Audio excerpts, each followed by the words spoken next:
at Lolita Valladolid. Magsitayo po ang lahat para sa orasyon.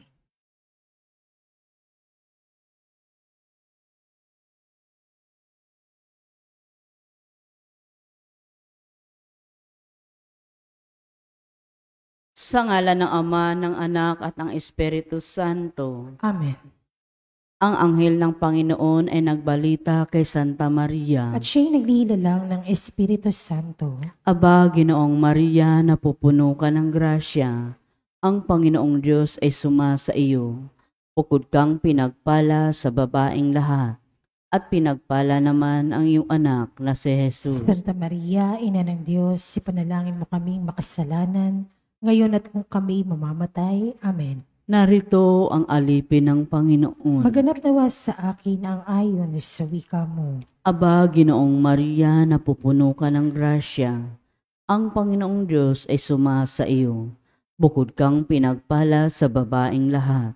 At pinagpala naman ang iyong anak na si Jesus. Santa Maria, Ina ng Diyos, ipanalangin mo kaming makasalanan, ngayon at kung kami mamamatay. Amen.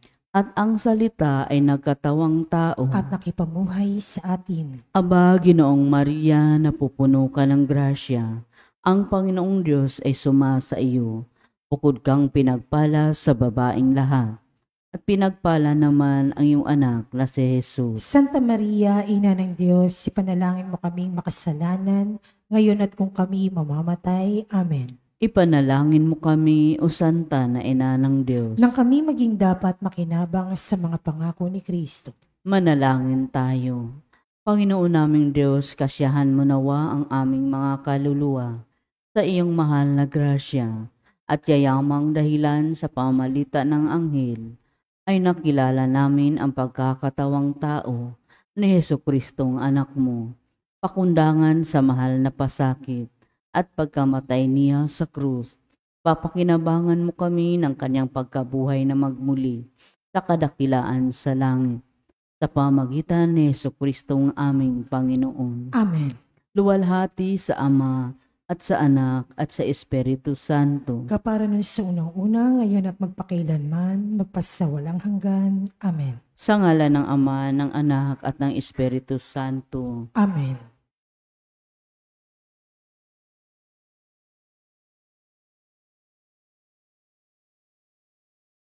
At ang mamumuno po sa ating banal na pagdiriwang ngayon ay ang ating pagbutihing kura paroko, Reverendo Padre Douglas D. Badong.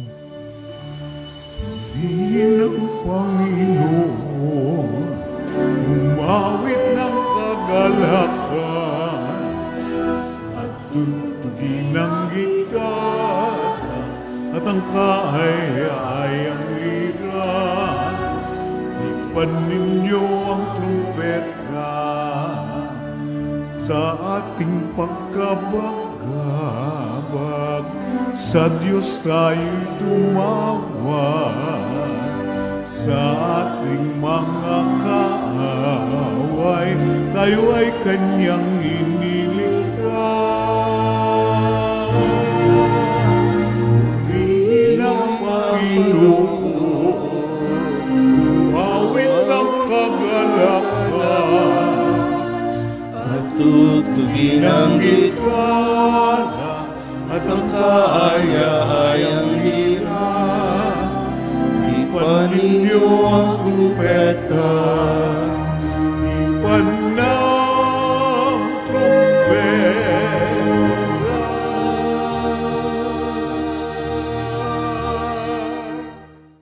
Sa ngalan ng Ama at ng Anak at ng Espiritu Santo. Amen.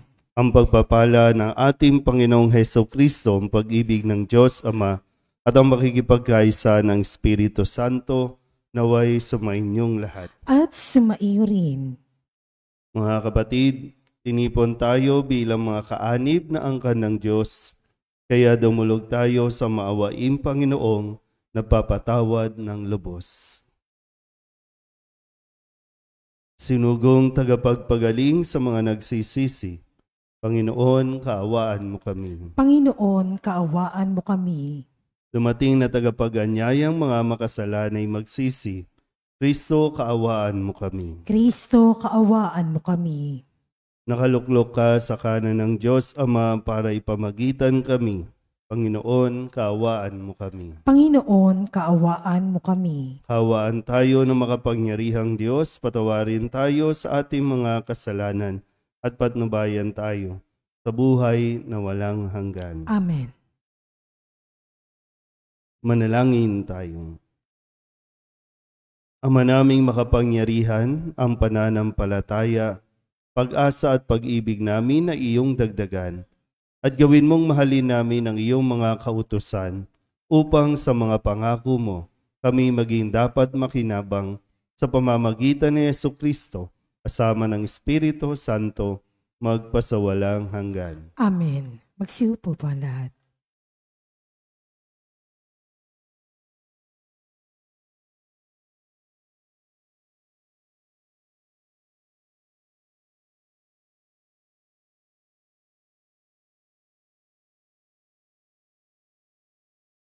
Pagbasa mula sa sulat ni Apostol San Pablo sa mga taga-Roma. Mga kapatid, kaganang akin ang mga pagtitiis sa kasalukuyan ay hindi maihahambing sa ihayag ng kaluwalhatiang sa atin. Nananabik ang sangnilikha na ihayag ng Diyos ang kanyang mga anak. Nabigo ang sangnilikha, hindi sa kagustuhan nito, kundi dahil sa ito ang niloob ng Diyos. Gayunman, may pag-asa pa, sapagkat ang sangnilikha ay palalayain sa pagkaalipin nito sa kabulukan at makakahati sa maluwalhating kalagayan ng mga anak ng Diyos. Alam natin na hanggang ngayon, ang sangnilikha ay dumaraing sa paghihirap. Hindi lamang sila, tayo mang tumanggap ng Espiritu bilang unang kaloob ng Diyos ay napapahimutok samantalang hinihintay natin ang pag-ampon sa atin ng Diyos. Ang pagpapalaya sa ating mga katawan. Ligtas tayo at inaasahan natin ang kaganapan nito. Ngunit ang pag-asa ay hindi pag-asa kapag nakikita na ang inaasahan, sapagkat sino ang aasa sa nakikita na. Ngunit kung umasa tayo sa hindi natin nakikita, ito'y hihintayin natin ng buong tiyaga. Ang salita ng Diyos. Salamat sa Diyos. Saan mong tugunan ang ating pong itutugon? Gawa ng Diyos ay dakila, kaya tayo'y natutuwa. Ulitin po natin. Gawa ng Diyos ay dakila, kaya tayo'y natutuwa. Nang lingapin tayo ng Diyos at sa Siyon ay ibalik, ang nangyari kasaysayay parang isang panaginip. Lahat tayo ay natuwa, masasayang nagsiawit. Tugon. Gawa ng Diyos ay dakila, kaya tayo'y natutuwa. Ang sabi ng mga bansang nagmamasid sa paligid, ang ginawa ng Diyos nila ay dakila, anong rikid? Dakila ngang masasabi, pambihira ang ginawa. Kaya naman kami ngayon, kagalakay di kawasa. Tugon. Gawa ng Diyos ay dakila, kaya tayo'y natutuwa. Kung paanong inuulan niya ang mga tuyong batis sa sariling bayan namin, kami poon ay ibalik. Silang mga nagbubukid na nagtanim ng may luha. Bayaan mo na mag-aning masasayat, natutuwa. Tugon. Gawa ng Diyos ay dakila, kaya tayo'y natutuwa. Yaong mga nagsihayong dalay binhit na nanangis, ay aawit na may galak, dalay ani pagbalik. Tugon. Gawa ng Diyos ay dakila, kaya tayo'y natutuwa. Magsitayo po ang lahat. Hallelujah, hallelujah, hallelujah, hallelujah.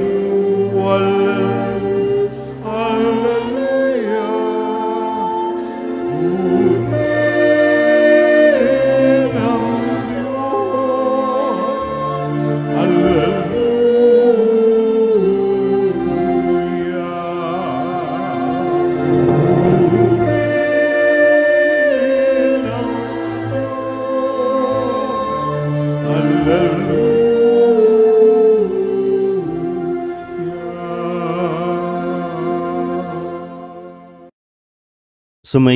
ang Panginoon. At sumaiyo rin. Ang mabuting balita ng Panginoon ayon kay San Lucas. Papuri sa iyo, Panginoon.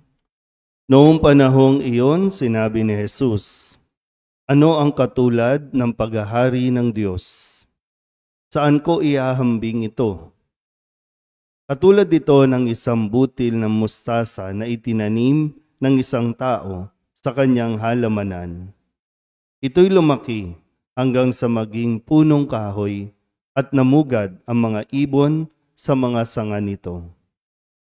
Sinabi pa ni Jesus, "Saan ko itutulad ang paghahari ng Diyos?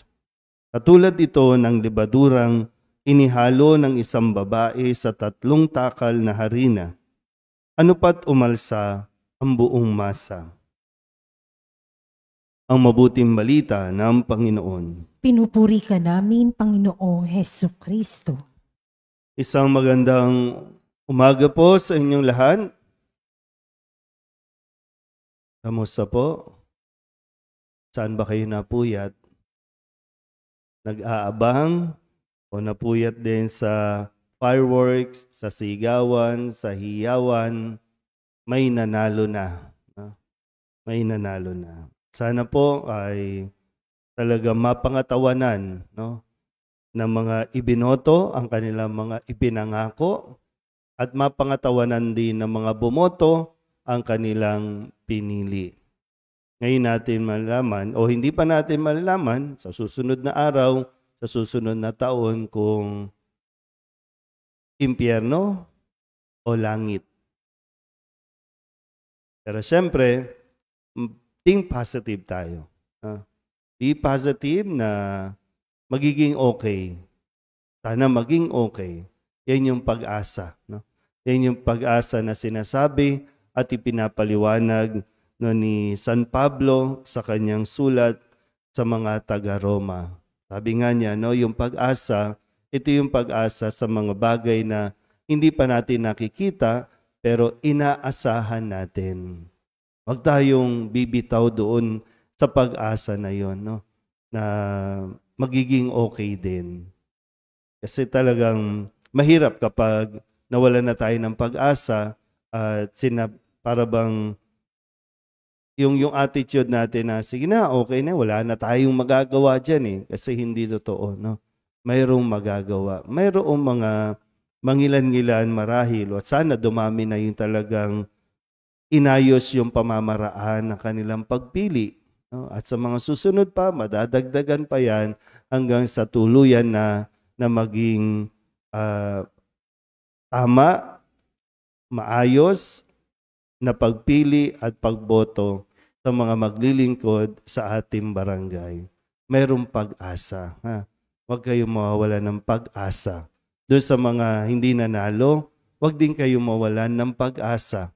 Mayroon ding dahilan at mayroon ding plano ang Diyos kung bakit. Kung pakiramdam ninyo, niloko kayo. Kung pakiramdam ninyo, kasi namigay ng pera yung kalaban, malakas yung kalaban. Kung yun ang pakiramdam ninyo at pinahintulot pa rin ng Diyos, mayroong dahilan ng Diyos kung bakit sila nandyan.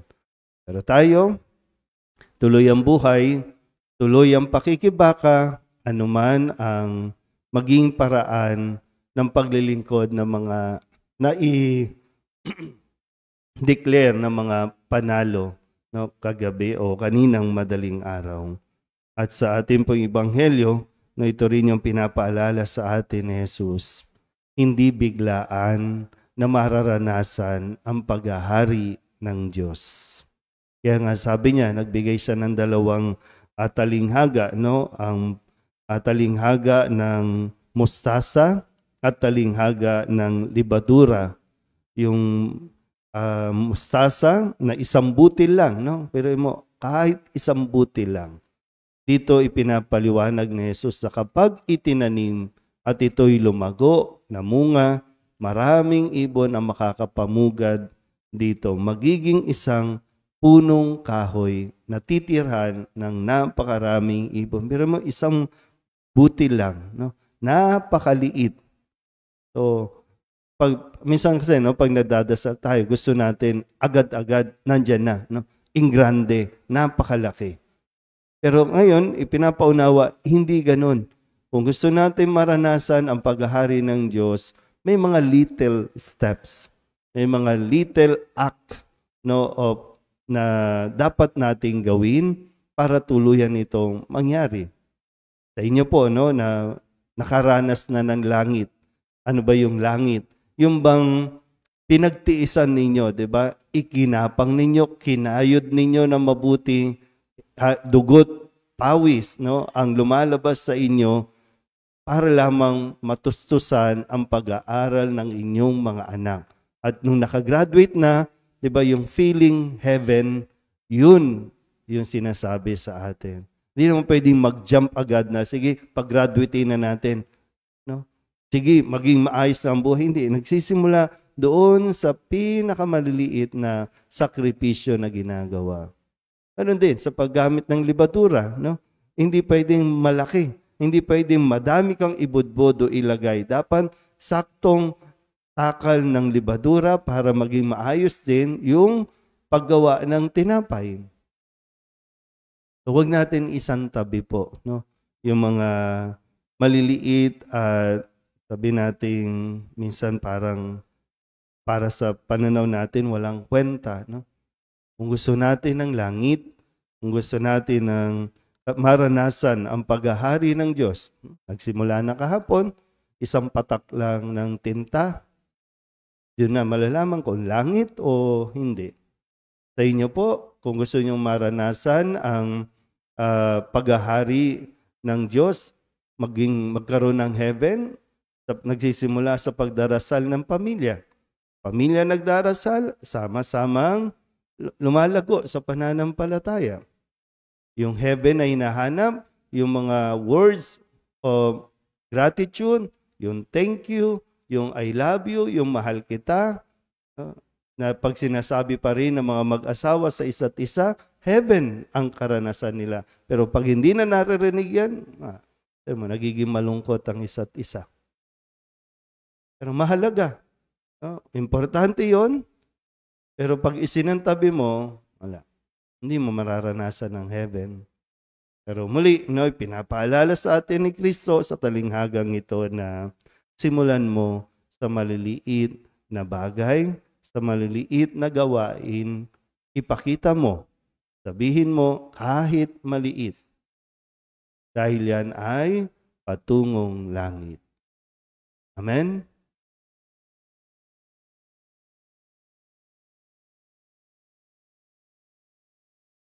Tulad ng isang malaking puno na mayroong mayabong na mga sanga o tulad ng butil na matahimik na lumalaki, gayon din ang paglago ng kaharian ng langit.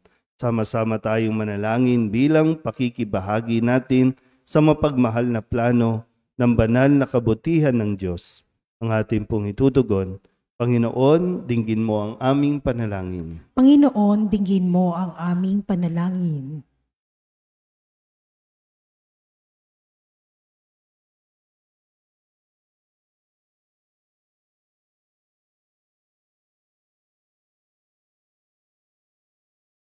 Ang simbahan naway patuloy na umunlad sa pamagitan ng pagtanggap at pagbabahagi ng kaligtasan sa mga kultura at mga pinahalagahan sa buhay. Manalangin tayo sa Panginoon. Panginoon, dinggin mo ang aming panalangin. Yaong mga nasa programa ng pagpapaunlad ng ekonomiya, naway bigyang suporta ang mga magsasaka at yaong mga nagpapaunlad ng lupa, naway alagaan at igalang ang likas na kalikasan. Manalangin tayo sa Panginoon. Panginoon, dinggin mo ang aming panalangin. Ang ating mga pamilya, lalo na ang ating mga anak, naway lumaki sa pamamaraan ng biyaya at umunlad na kawangis ni Kristo.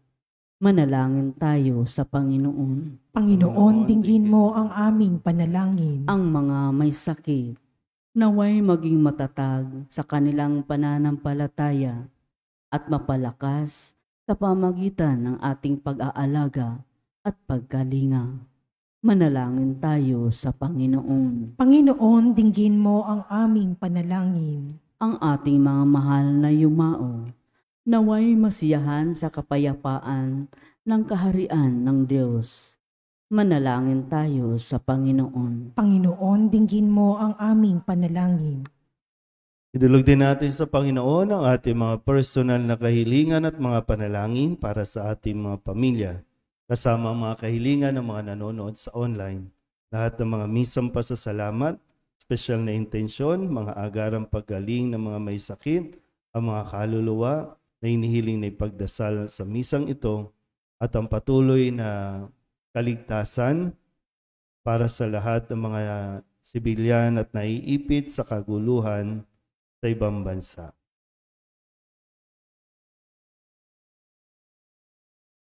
Ang lahat ng ito inihiling namin sa ngalan ni Kristong aming Panginoon. Amen. Magsiupo po lahat.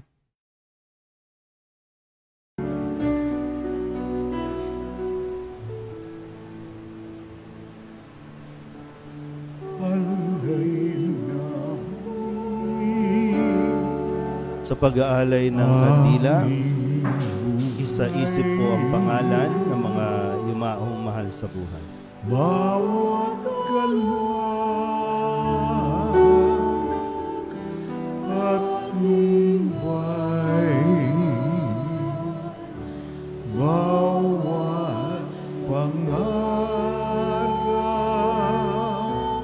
na pinagtaglay sa palad mo.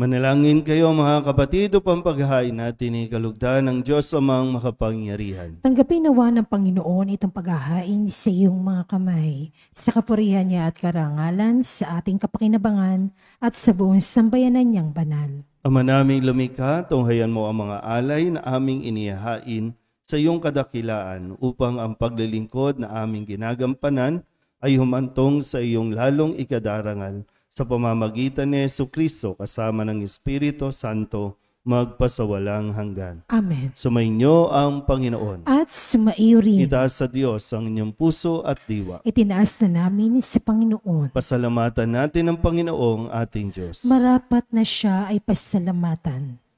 Ama naming makapangyarihan, tunay ngang marapat na ikaw ay aming pasalamatan.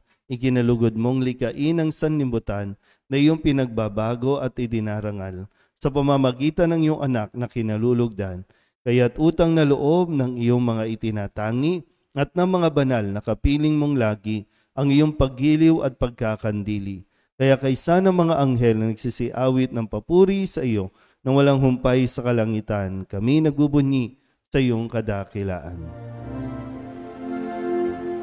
Santo, Santo, Santo, Panginoong Diyos na makapangyarihan, napupuno ang langit at lupa ng kalwalhatian mo.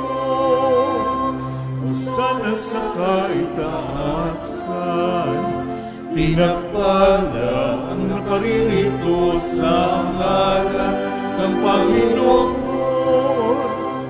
Hosana sa kaitaasan. Ama naming banal, ikaw ang bukal ng tanang kabanalan, kaya't sa pamamagitan ng iyong Espiritu, Gawin mong banal ang kaloob na ito upang para sa aming maging katawan at dugo ng aming Panginoong Hesu Kristo. Bago niya pinagtisang kusang loob na maging handog, inawakan niya ang tinapay, inasalamatan kaniya, pinaghati-hati ni iyon, iniabot sa kanyang mga alagad at sinabi, "Tanggapin ninyong lahat ito at kanin, ito ang aking katawan na ihahandog para sa inyo."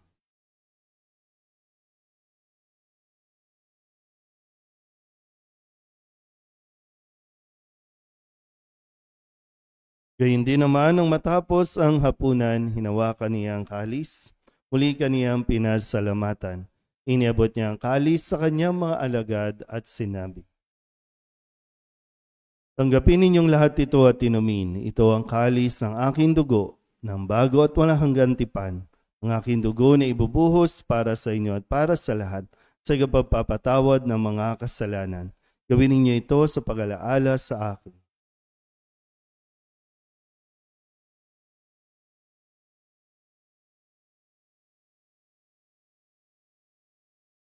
Ipagbunyi natin ang misteryo ng pananampalataya. Si Kristo'y namatay, si Kristo'y nabuhay, si Kristo'y babalik sa wakas ng panahon. Ama, ginagawa namin ngayon ang pag-alaala sa pagkamatay at muling pagkabuhay ng iyong anak. Kaya tiniaalay namin sa iyo ang tinapay na nagbibigay buhay at ang kalis na nagkakaloob ng kaligtasan. Kami nagpapasalamat dahil kami iyong minarapat na tumayo sa harap mo para maglingkod sa iyo. Isinasamo namin kami magsasalo-salo sa katawan at dugo ni Kristo ay mabuklod sa pagkakaisa sa pamamagitan ng Espiritu Santo. Ama, lingapin mo ang iyong simbahang laganap sa buong daigdig. Puspusin mo kami sa pag-ibig kaysa ni Francisco na aming Papa at ni Jose na aming Obispo at ng Tanang Kaparian. Alalahanin mo rin ang mga kapatid naming nahimlay na may pag-asang sila'y muling mabubuhay, gayon din ang lahat ng mga pumanaw. Tawaan mo sila at patuloyin sa iyong kaliwanagan. Tawaan mo at paginapating kaming lahat na makasalo sa iyong buhay na walang wakas. Kaysa ng mahal na Birhen Maria na ina ng Diyos, ng kabiyak ng puso niyang sa San Jose. Kaysa ng mga apostol at ng lahat ng mga banal na namuhay dito sa daigdig ng kalugod-lugod sa iyo, may pagdiwang nawa namin ng pagpupuri sa ikararangal mo sa pamamagitan ng iyong anak na aming Panginoong Hesu Kristo. Sa pamamagitan ni Kristo, kasama niya at sa Kanya, ang lahat ng parangal at papuri ay sa iyo, Diyos amang makapangyarihan, kasama ng Espiritu Santo, magpasawalang hanggan. Amen.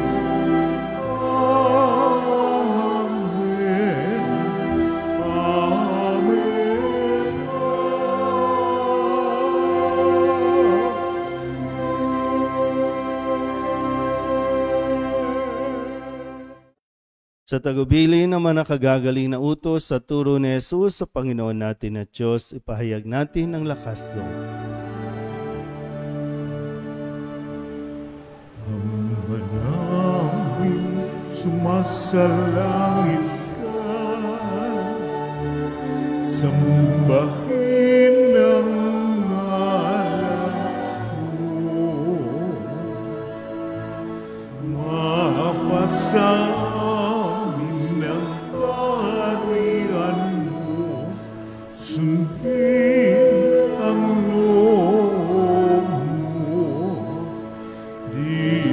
sa lupa para nang sa langit. Bigyan mo kami ngayon ng aming kakanin sa araw-araw at patawarin mo kami sa aming mga sala para na pagpapatawad namin sa nakakasala sa amin at huwag mo aming ipahintulot sa puso at iadya mo kami sa lahat ng masama. Inihiling namin kami iadya sa lahat ng masama, pagkalooban ng kapayapaan araw-araw, iligtas sa kasalanan at ilayo sa lahat ng kapahamakan, samantalang aming pinananabikan ang dakilang araw ng pagpapahayag ng tagapagligtas naming sa Jesucristo. Sapagkat iyo ang kaharian at ang kapangyarihan at ang kapurihan magpakailanman. Amen. Panginoong Jesucristo, sinabi mo sa iyong mga apostol, kapayapaan ang iniiwan ko sa inyo. Ang aking kapayapaan ang binibigay ko sa inyo. Tunghayan mo ang aming pananampalataya at huwag ang aming mga pagkakasala. Pagalooban mo kami na kapayapaan at pagkakaisa ayon sa iyong kalooban, kasama ng Espiritu Santo, magpasawalang hanggan. Amen. Ang kapayapaan ng Panginoon ay laging sumainyo. At sumaiyo rin. Magbigayan po tayo ng kapayapaan sa isa't isa.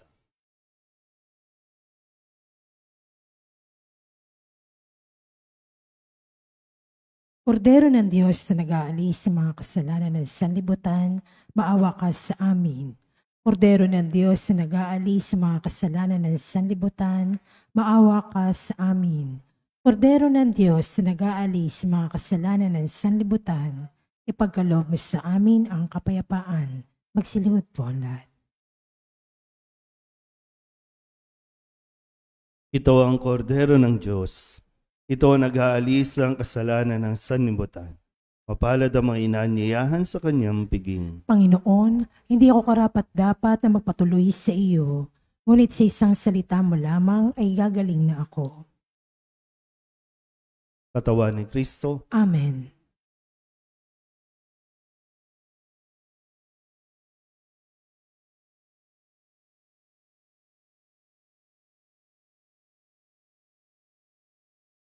Di ba, Jesus ko, ikaw ang buhay ng kaluluwa at katawan. Walang katulad na kaligayahan ang sa puso'y nararamdaman. Wala akong takot pagkat ikaw ay nariyan. Alam ko ring ako ay di mo pababayaan.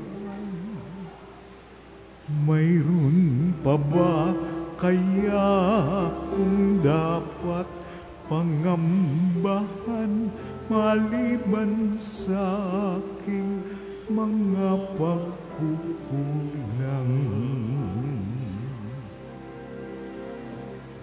Diba, Jesus ko, ikaw ang buhay ng kaluluwa at katawan.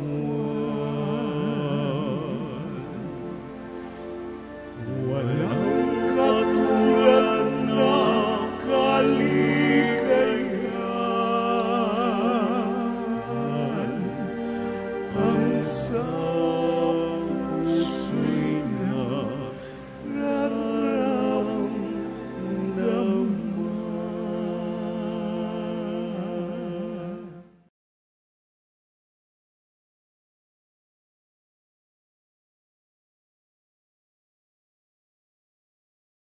Manalangin tayo. Ama namin mapagmahal, maging lubos nawa ang aming pakikinabang sa tinanggap namin sa piging mong banal, upang ang aming ginaganap ng lantaran ay siyang aming makamtang tunay sa pamamagitan ni Jesucristo, kasama ng Espiritu Santo, magpasawalang hanggan. Amen. Sumainyo ang Panginoon. At Salamat sumaiyuri. At pagpalain kayo ng makapangyarihang Diyos, Ama at Anak at Espiritu Santo. Amen. Tapos sa banal na misa, humayo tayo sa kapayapaan ni Kristo. Salamat sa Diyos. Magandang umaga po. Magandang umaga.